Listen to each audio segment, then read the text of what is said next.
At the same time, activist Bob Njagi says he will move to court to sue government over his abduction and inhumane treatment during his 32 days in captivity in a dark room.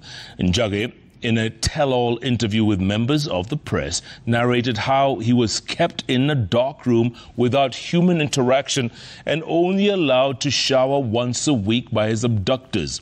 He said he had been arrested twice during the anti-government protests that rocked the country, and claims he has been targeted despite following due process in organizing demonstrations in Kitengela in Kajiado County.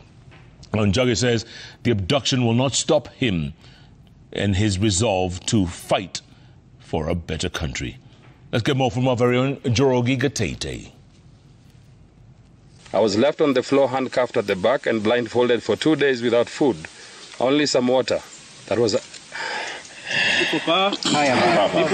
Bob Njagi breaks down during an interview to narrate his 32 days ordeal in the hands of his abductors. Who are the people? We are the people. Fellow activists console him.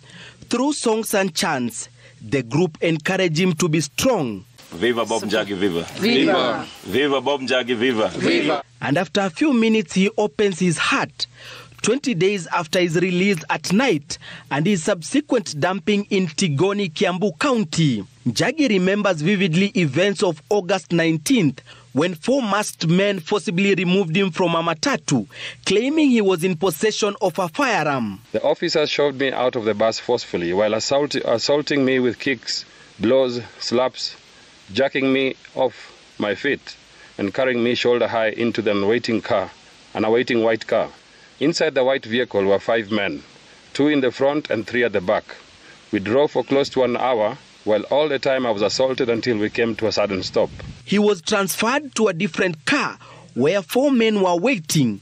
They drove for about 30 minutes before getting to their destination. I was whisked away into a building and ushered into a small and very dark room. It was the size of 6 feet by 4 feet. I was left on the floor handcuffed at the back and blindfolded for 2 days without food. Only some water that was administered occasionally by one of the men. From here, he was moved to a different dark room where there was a mattress and blanket. It is here where the activists suffered psychological torture. No human interaction, no access to sunlight. The only human interaction I got was when the door would be opened twice a day. In the morning, they would open and hand me a cup of tea while removing the waste bucket and replacing it with another one. During lunch hour, I was served with a meal that would barely keep me alive.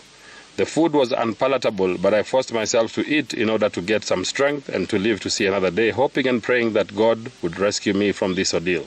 Once a week, I would be led blindfolded into a room where I showered for 10 minutes before returning back to my cell. Njagi, who claims to have been targeted during the anti-government protests, has confirmed having been arrested twice before his abduction.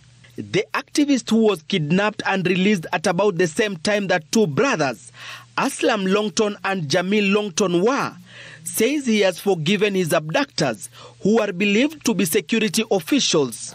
He, however, says he will sue the government over what he terms as violation of his rights. Fellow activists have condemned the recent cases of abductions and called on President William Ruto to act. Our voices must be heard, and it won't be suppressed with abductions. It won't be suppressed with unlawful arrest.